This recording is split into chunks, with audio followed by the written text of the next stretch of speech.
নমস্কাৰ শ্ৰদ্ধাৰ শিক্ষাগুৰুসকল PAT পেট অৰ্থাৎ পিৰিয়ডিক এছেছমেণ্ট টেষ্ট যিটো হৈ গ'ল ইতিমধ্যে সেইটোৰ ৰেছপন্সসমূহ কেনেকুৱাকৈ ছুইপছেটত আপলোড কৰিব লাগে সেই বিষয়ে মই এই ভিডিঅ'টোত আপোনালোকক জনাম। প্ৰথমতে আপোনালোকে ক্ৰমত যাব, ক্ৰমত গৈ ছুইপছেট টাইপ কৰিব SWIFT তেনেকৈ কৰোঁতে CHAT টাইপ কৰিলে ইয়াতে আহি যায় ছুইপছেট এপ বুলি, তাতে ক্লিক কৰিব আৰু যিটো প্ৰথমতে এটা আইকন দেখা যায় ছুইপছেট লাইট বুলি, তাতে ক্লিক কৰিব আৰু ক্লিক কৰাৰ পিছত অসম নিপুণ বা ইনস্পেকশ্যন বোৰ্ড এনেকুৱাকৈ আহি যায়। আপোনালোকে অসম নিপুণত যাব লাগিব যদি আপোনালোকৰ অলৰেডি মোবাইল নম্বৰ ৰেজিষ্টাৰ আছে বা 662 আপোনালোকৰ যদি টিচাৰ্ছ কোডটো অলৰেডি এণ্টাৰ কৰা আছে তেতিয়াহ'লে এনেকুৱাকৈ আহিব। আপোনালোকে কেৱল ষ্টুডেণ্টৰ ৰেছপন্সসমূহ ফিল আপ কৰিলে হ'ল। আৰু যিসকলে নতুনকৈ এই এপটো ডাউনলোড কৰিছে বা নতুনকৈ ৰেজিষ্টাৰ কৰিছে তেখেতসকলে এপটো ডাউনলোড কৰাৰ পিছত বা পৰ্টেলত যোৱাৰ পিছত নিজৰ মোবাইল নাম্বাৰটো টাইপ কৰিব লাগিব। সেইটো সোধে এপৰ ফালৰ পৰা বা পৰ্টেলৰ ফালৰ পৰা। সেইটো টাইপ কৰি দিয়াৰ পিছত OTP এটা আহিব মোবাইল নাম্বাৰত। সেই OTPটো আপলোড কৰাৰ পিছত ছাবমিট কৰাৰ পিছত তেতিয়া ৰেজিষ্টাৰ হৈ যায় তেখেতৰ নাম্বাৰটো, তেখেতৰ নামটো আহে হয়নে নহয়, হয় বুলি দিয়াৰ পিছত এটা হাই বুলি মেছেজ দিব লাগে যিসকলে প্ৰথম কৰিছে, আৰু হাই বুলি দিয়াৰ পিছত স্কুলখনৰ কোড ভৰাবলৈ দিয়ে।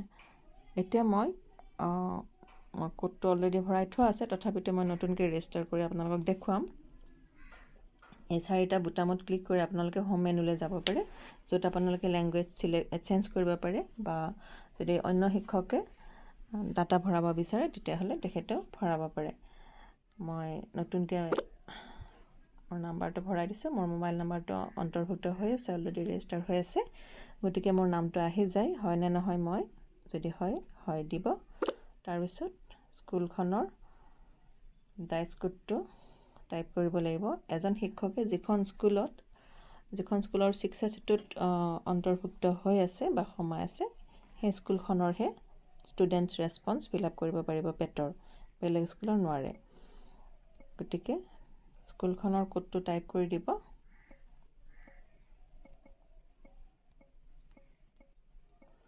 তাৰপিছত স্কুলখনৰ নামটো আহি যাব, যদি হয় দিব।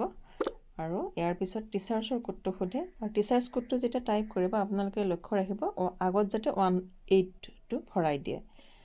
আৰু এইটো টিচাৰ্ছ কোডটো আপোনালোকে 662 এপৰ পৰাই দিব, কিন্তু 18টো আগত লগাই দিব, নহ'লে ছাবমিট নহয়।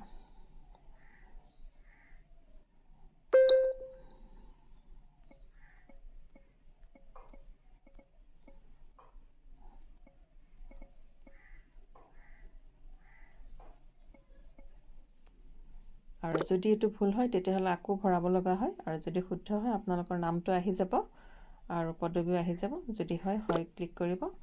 আৰু ইয়াৰ পিছত শিক্ষাৰ্থীৰ পাৰদৰ্শিতাৰ সংৰক্ষণ তথ্য কৰক, তাতে ক্লিক কৰিব।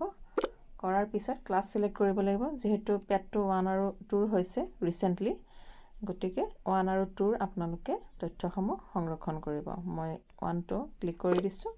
তাৰপিছত ছিলেক্ট ৰেছপন্স, আৰু ইয়াতে ভাষাকেইটা ছিলেক্ট কৰিব লাগে। স্কুলৰ যিটো মিডিয়াম হয় বা মাতৃভাষা যিটো হয়, MIL যিটো হয়, সেইটো আপোনালোকে ছিলেক্ট কৰিব। অসমীয়া মাধ্যমৰ বিদ্যালয়সমূহত অসমীয়াৰ পৰীক্ষা হৈ গৈছে, গতিকে মই অসমীয়া বিষয়টো ছিলেক্ট কৰিছোঁ। আৰু গ্ৰেড 1 ছাবজেক্ট আছামিজ হয়নে নহয় টাইপ কৰিব, ক্লিক কৰিব। ক্লিক কৰি দিছোঁ। তাৰপিছত ছিলেক্ট ৰেছপন্সত ক্লিক কৰিব। এতিয়া এই বিদ্যালয়খনৰ ক্লাছ 1ত যিমানবোৰ ষ্টুডেণ্ট অন্তৰ্ভুক্ত হৈ আছে 662ত, সেই ষ্টুডেণ্টবোৰৰ নাম এটা এটাকৈ আহিব। আপোনালোকে ষ্টুডেণ্টবোৰ ছিলেক্ট কৰিব এফালৰ পৰা। আৰু এতিয়া প্ৰথম ষ্টুডেণ্টটোৰ নাম আহিছে, তেওঁ যদি উপস্থিত বুলি দিব, আৰু যদি অনুপস্থিতত ক্লিক কৰিব। মই ধৰি ল'লোঁ ষ্টুডেণ্টজন উপস্থিত, মই উপস্থিতত ক্লিক কৰিলোঁ।